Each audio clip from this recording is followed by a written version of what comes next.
Introducing the notable characters in Greek mythology, Mount Olympus.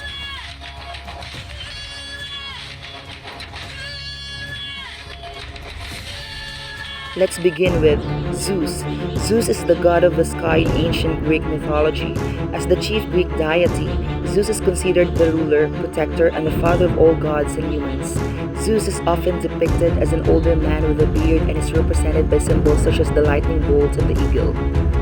As king of the gods, Zeus wielded wide-ranging powers over nature, justice, wisdom, war, fate, and love. Let's proceed to Poseidon. Poseidon is one of the 12 Olympians in ancient Greek religion and mythology, presiding over the sea, storms, earthquakes, and horses. He was the protector of seafarers and the guardian of many Hellenic cities and colonies.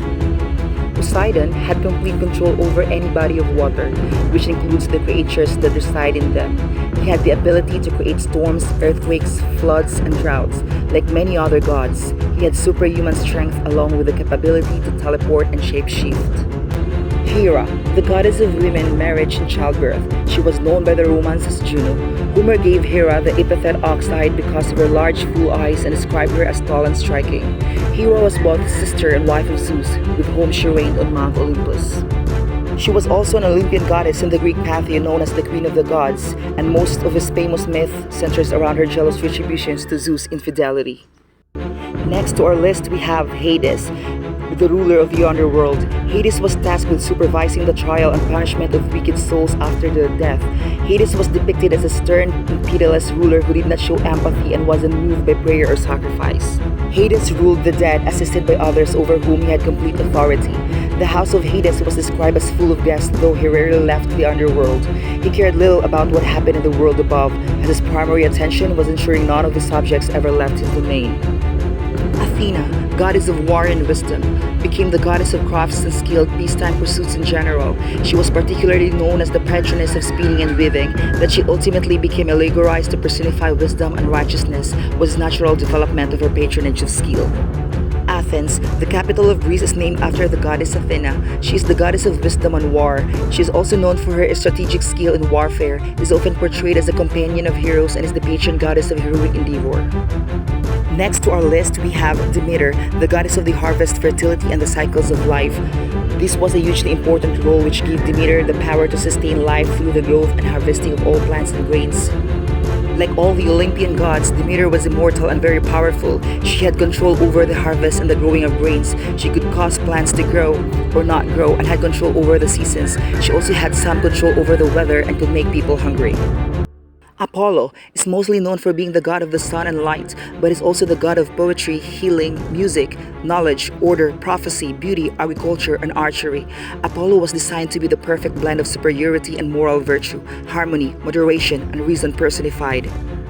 Hestia is best known as the Greek goddess of the hearth, but she also holds providence over many domains as the protector of the home and the state, referred to in a Homeric hymn as a chief among goddesses. Hestia was a very important goddess in the everyday life of the Greeks.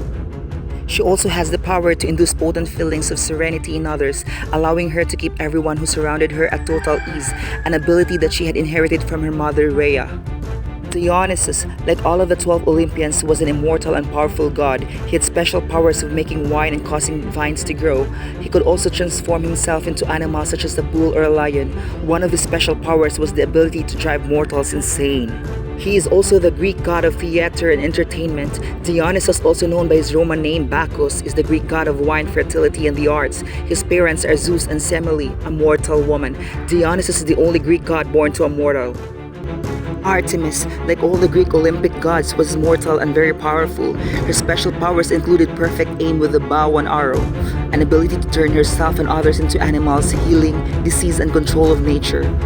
She also has the powers and abilities to do many things, which is something that all gods have, but because she is goddess of the hunt, archery, tracking, hunting, trapping senses, communication with animals, and survival are her greatest skills.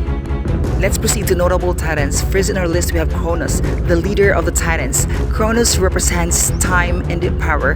He famously overthrew his father Uranus. Rhea, known for her connection to the fertility and motherhood. Rhea is essential to the lineage of Olympian gods.